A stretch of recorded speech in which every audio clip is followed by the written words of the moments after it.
Morjesta kaikille. Tuli taas tilattua lisää uusia luoteja. Tai uusia, mutta niin eri kaliberiin. Fox Classic Hunter ja kaliberi 311, paino 10 grammaa. Legendaarisen 762x54R, eli toisin sanoen Mosin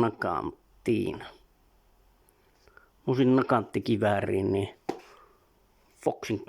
Fox Classic Hunterin luotia 10 rammasta.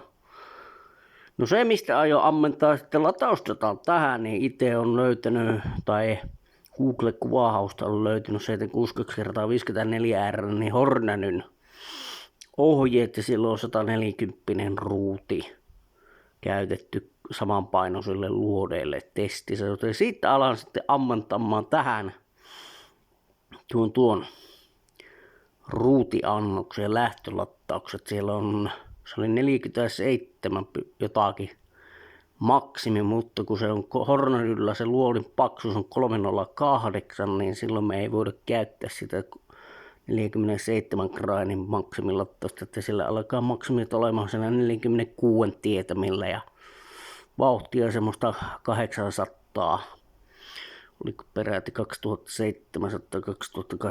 2700-2800 feet per sekunti. Mutta anyway,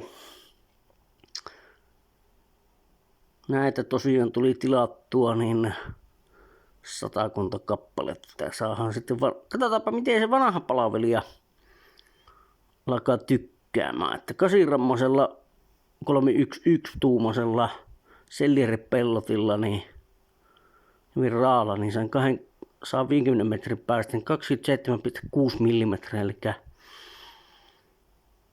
eli niin 0,6 moa oli käynti.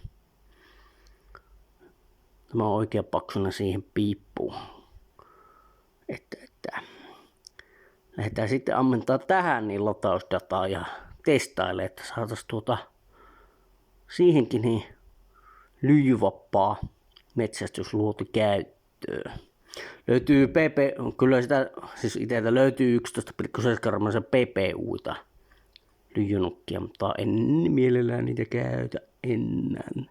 Tai eihän sitä tiedä, saattaa tätä käytä ja saattaa tätä en käytä.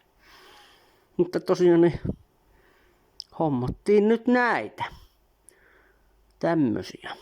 Samannäköinen kuin periaatteessa se 11,7, mikä on 300 Wimmakissä, mutta tää on 1,7 grammaa kevyempi.